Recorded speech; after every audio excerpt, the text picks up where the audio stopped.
ಶಿವನಿಗೆ ಪ್ರಿಯವಾದ ಈ ಕಾರ್ತಿಕ ಮಾಸದಲ್ಲಿ ಭಕ್ತಿಯಿಂದ ಶಿವನ ಆರಾಧನೆ ಮಾಡಿದರೆ ಅಷ್ಟೈಶ್ವರ್ಯ ಪ್ರಾಪ್ತಿಯಾಗುತ್ತದೆ. ಶಿವನ ಅನುಗ್ರಹವನ್ನು ಸುಲಭವಾಗಿ ಪಡೆಯಲು ನಾಳೆ ಕೊನೆಯ ಕಾರ್ತಿಕ ಸೋಮವಾರ ಬಂದಿದ್ದು, ಇಷ್ಟು ದಿನ ಮಾಡಿದ ಪೂಜೆ ಪುನಸ್ಕಾರಗಳಿಗಿಂತ ನಾಳೆ ಸೋಮವಾರ ಮಾಡುವ ಪೂಜೆ ಪುನಸ್ಕಾರ ಪರಿಹಾರಗಳಿಗೆ ಶಿವನ ಸಂಪೂರ್ಣ ಅನುಗ್ರಹವನ್ನು ಪಡೆಯಬಹುದು. ತೆಂಗಿನಕಾಯಿಯ ದೀಪಾರಾಧನೆ ಹಾಗೂ 365 ಬತ್ತಿಗಳ ದೀಪಾರಾಧನೆಯನ್ನು ಮಾಡುವ ಸಂಪೂರ್ಣ ವಿಧಾನವನ್ನು ಹಾಗೂ ಕೊನೆಯ ಕಾರ್ತಿಕ ಸೋಮವಾರದಂದು ಮಾಡುವ ಶಿವನ ಪೂಜೆ ಅನುಸರಿಸಬೇಕಾದ ನಿಯಮಗಳ ಬಗ್ಗೆ ಈಗಾಗಲೇ ಹಿಂದಿನ ವಿಡಿಯೋದಲ್ಲಿ ತಿಳಿಸಲಾಗಿದೆ.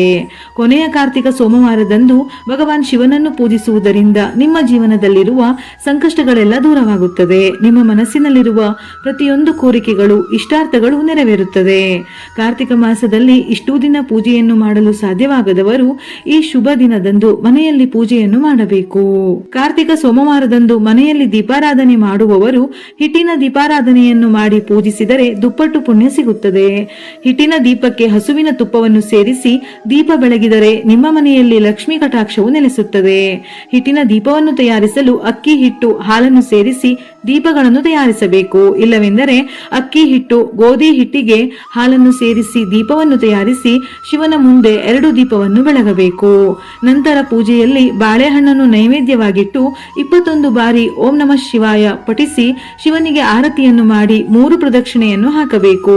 ಕೊನೆಯ ಕಾರ್ತಿಕ ಸೋಮವಾರದಂದು ಪೂಜೆಯನ್ನು ಮಾಡಿ ಇಡೀ ದಿನ ಉಪವಾಸ ಮಾಡಬೇಕು. ಕಾರ್ತಿಕ ಸೋಮವಾರದಂದು ಉಪವಾಸ ಮಾಡುವವರಿಗೆ ಕೋಟಿ ಜನ್ಮಗಳ ಪುಣ್ಯ ಲಭಿಸುತ್ತದೆ. ಒಂದು ವೇಳೆ ಕಠಿಣ ಉಪವಾಸ ಮಾಡಲು ಸಾಧ್ಯವಿಲ್ಲದವರು ಹಣ್ಣುಗಳನ್ನು ಸಹ ಸೇವಿಸಬಹುದು. ಈ ದಿನ ಉಪವಾಸ ಮಾಡುವವರು ಶಿವನನ್ನು ಧ್ಯಾನಿಸಬೇಕು. ಮಧ್ಯಾಹ್ನ ಅಥವಾ ಹಗಲಿನ ಸಮಯದಲ್ಲಿ ನಿದ್ದೆಯನ್ನು ಮಾಡಬಾರದು. ಈ ದಿನ ಸಂಜೆ ಸ್ನಾನ ಮಾಡಿ ಶುದ್ಧರಾದ ನಂತರ ಮನೆಯ ಹೊಸ್ತಿಲಿಗೆ 2 ದೀಪಗಳನ್ನು ಹಚ್ಚಬೇಕು. ದೀಪಕ್ಕೆ ಸ್ವಲ್ಪ ಅರಿಶಿನ ಕುಂಕುಮವನ್ನು ಸೇರಿಸಿ ತುಪ್ಪ ಅಥವಾ ಎಳ್ಳಿನ ಎಣ್ಣೆಯನ್ನು ಹಾಕಿ ತಾಯಿ ಲಕ್ಷ್ಮಿಯನ್ನು ಧ್ಯಾನಿಸಿ ದೀಪವನ್ನು ಹಚ್ಚಬೇಕು. ದೀಪಗಳನ್ನು ಹಚ್ಚಿದ ನಂತರ ಬಾಗಿಲು ಮುಚ್ಚದೆ ಸ್ವಲ್ಪ ಸಮಯವಾದರೂ ತೆರೆದಿರಬೇಕು. ಆ ದೀಪದ ಬೆಳಕಿಗೆ ಆಕರ್ಷಿತಳಾಗಿ ಲಕ್ಷ್ಮೀ ದೇವಿಯು ಮನೆಯನ್ನು ಪ್ರವೇಶಿಸುತ್ತಾಳೆ. ಇದರಿಂದ ಅಷ್ಟ ದಿಕ್ಕುಗಳಿಂದಲೂ ಸಂಪತ್ತು ಪ್ರಾಪ್ತಿಯಾಗುತ್ತದೆ ಎನ್ನುವ ನಂಬಿಕೆ.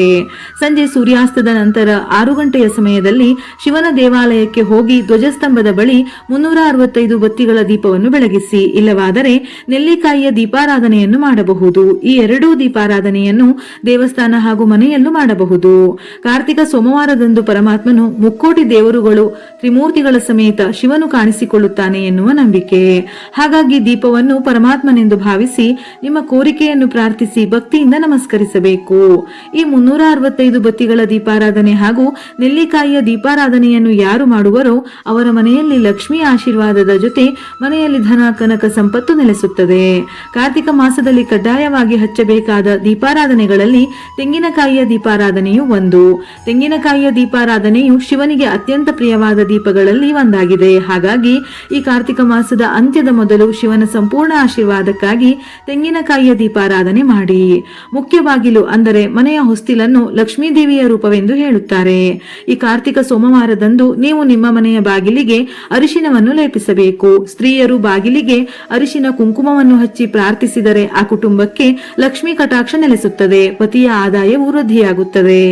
ತುಳಸಿ ಪೂಜೆಯನ್ನು ಕೊನೆಯ ಕಾರ್ತಿಕ ಸೋಮವಾರದಂದು ಸಂಜೆ 6 ರಿಂದ 7 ಗಂಟೆಯ ಒಳಗೆ ಮಾಡಬೇಕು. ತುಳಸಿ ಕಟ್ಟೆಯ ಮುಂದೆ ಶುಚಿಗೊಳಿಸಿ ಅಷ್ಟದಳ ರಂಗೋಲಿಯನ್ನು ಹಾಕಬೇಕು. ಮಣ್ಣಿನ ಹಣತೆಯನ್ನು ಆ ರಂಗೋಲಿಯ ಮೇಲೆ ಇಟ್ಟು 9 ಬತ್ತಿಗಳನ್ನು ಹಾಕಿ ಎಳ್ಳಿನ ಎಣ್ಣೆ ಅಥವಾ ತುಪ್ಪದಿಂದ ದೀಪವನ್ನು ಹಚ್ಚಬೇಕು. ನಂತರ ತುಳಸಿಗೆ 3 ಪ್ರದಕ್ಷಿಣೆಯನ್ನು ಹಾಕಿ ನಮಸ್ಕರಿಸಿದರೆ ನಿಮ್ಮ ಮನಸ್ಸಿನಲ್ಲಿರುವ ಆಸೆಗಳೆಲ್ಲವೂ ಖಂಡಿತವಾಗಿಯೂ ನೆರವೇರುತ್ತದೆ. ಶಿವ ಅಭಿಷೇಕ ಪ್ರಿಯ. ಹಾಗಾಗಿ ಶಿವಲಿಂಗಕ್ಕೆ ನೀರಿನ ಅಭಿಷೇಕ ಮಾಡಿ ಬಿಲ್ವಪತ್ರೆಯನ್ನು ಅರ್ಪಿಸಿದರೂ ನಿಮ್ಮ ಇಷ್ಟಾರ್ಥಗಳು ನೆರವೇರುತ್ತದೆ. ಹಸುವನ್ನು ಪೋಷಿಸುವವರಿಗೆ ಜನ್ಮ ಜನ್ಮಾಂತರಗಳ ಅದೃಷ್ಟ ದೊರೆಯುತ್ತದೆ. ಈ ದಿನ ತಪ್ಪದೆ ಹಸುವಿಗೆ ಗೋಗ್ರಾಸ, ಬಾಳೆಹಣ್ಣು ಅಥವಾ ಹುಲ್ಲನ್ನು ತಿನ್ನಿಸಬೇಕು. ಕಾರ್ತಿಕ ಸೋಮವಾರದಂದು ಕನಕದಾರ ಸ್ತೋತ್ರವನ್ನು ಜಪಿಸಿದರೆ ನಿಮ್ಮ ಕುಟುಂಬದ ಸದಸ್ಯರಿಗೆ ಯಾವುದೇ ರೀತಿಯ ಆರೋಗ್ಯ ಸಮಸ್ಯೆಗಳಿದ್ದರೂ ನಿವಾರಣೆಯಾಗುತ್ತದೆ. ರಾಹು ಕೇತು ದೋಷದಿಂದ ಬಳಲುತ್ತಿರುವವರು ಅರಳಿ ಮರಕ್ಕೆ 5 ಸುತ್ತು ಪ್ರದಕ್ಷಿಣೆ ಹಾಕಿದರೆ ದೋಷಗಳೆಲ್ಲ ದೂರವಾಗುತ್ತದೆ. ಕಾರ್ತಿಕದ ಕೊನೆಯ ಸೋಮವಾರದಂದು ತುಳಸಿಯ ಮುಂದೆ ನೆಲ್ಲಿಕಾಯಿ ದೀಪವನ್ನು ಇಟ್ಟು ಪೂಜೆ ಮಾಡಬೇಕು. ಇದರಿಂದ ಕಷ್ಟಗಳು ದೂರವಾಗುತ್ತದೆ. ನಿಮ್ಮ ಜೀವನದಲ್ಲಿ ಸಂತೋಷ ಹಾಗೂ ಸಂಪತ್ತು ಕೂಡ ಹೆಚ್ಚಾಗುತ್ತದೆ. ಈ ದಿನ ಶಿವನಿಗೆ ಪಂಚಾಮೃತ ಅಭಿಷೇಕ ಮಾಡಿದರೆ ಅವಿವಾಹಿತರಿಗೆ ಕಂಕಣ ಭಾಗ್ಯ ಕೂಡಿ ಬರುತ್ತದೆ. ಕಾರ್ತಿಕ ಸೋಮವಾರದಂದು ಶಿವನ ದೇವಾಲಯಕ್ಕೆ ಹೋಗಿ ಏಕಾದಶ ರುದ್ರ ಅಭಿಷೇಕ ಮಾಡಿಸಿದರೆ ತುಂಬಾನೇ ಒಳ್ಳೆಯದು. ಇದರಿಂದ ಜೀವನದಲ್ಲಿರುವ ಕಷ್ಟಗಳು ನೀಗುವುದು. ಈ ದಿನ ಬೆಲ್ಲದ ದೀಪಾರಾಧನೆ ಮಾಡಿದರೂ ಬಹಳ ಶ್ರೇಷ್ಠ. ಒಂದು ತಟ್ಟೆಗೆ ಅಕ್ಕಿಯನ್ನು ಹಾಕಿ ಅಕ್ಕಿಯ ಮೇಲೆ 2 ಬಿಲ್ವಪತ್ರೆಯ ಎಲೆಗಳನ್ನು ಇಡಬೇಕು. ಬಿಲ್ವಪತ್ರೆಯು 3 ಎಲೆಗಳನ್ನು ಕೂಡಿರಬೇಕು ಎನ್ನುವುದನ್ನು ನೆನಪಿನಲ್ಲಿಡಿ. ಬಿಲ್ವಪತ್ರೆಯ 2 ಎಲೆಗಳಿಗೂ ಅರಿಶಿನ ಕುಂಕುಮವನ್ನು ಹಚ್ಚಿ 2 ಎಲೆಗಳ ಮೇಲೆ 2 ಬೆಲ್ಲದ ಅಚ್ಚನ್ನು ಇಟ್ಟು ಅದಕ್ಕೂ ಅರಿಶಿನ ಕುಂಕುಮವನ್ನು ಹಚ್ಚಿ ತುಪ್ಪವನ್ನು ಹಾಕಿ 2 ಹೂಬತ್ತಿಯನ್ನು 1 ಬತ್ತಿಯನ್ನಾಗಿ ತಯಾರಿಸಿ ದೀಪವನ್ನು ಹಚ್ಚಬೇಕು. ನಂತರ ಅಕ್ಕಿ ಮತ್ತು ಬೆಲ್ಲದಿಂದ ಬೆಲ್ಲದನ್ನ ತಯಾರಿಸಿ ನೈವೇದ್ಯವಾಗಿ ಸ್ವೀಕರಿಸಬೇಕು. ಕಾರ್ತಿಕ ಸೋಮವಾರದಂದು ದೀಪಗಳನ್ನು ಹಚ್ಚಿದರೆ ಅದರಿಂದ ಶಿವನ ಕೃಪೆಗೆ ಪಾತ್ರರಾಗುವಿರಿ. ಈ ದಿನ ದೇವಾಲಯಕ್ಕೆ ಹೋಗಿ ದೀಪ ಹಚ್ಚುವುದರಿಂದ ಮಾಡಿರುವ ಪಾಪಗಳೆಲ್ಲ ದೂರಾಗಿ ಮೋಕ್ಷ ಸಿಗುತ್ತದೆ. ಶಿವನಿಗೆ ದೀಪ ಹಚ್ಚುವುದಕ್ಕೆ ಸಮನಾದ ಉಡುಗೊರೆ ಮತ್ತೊಂದಿಲ್ಲ.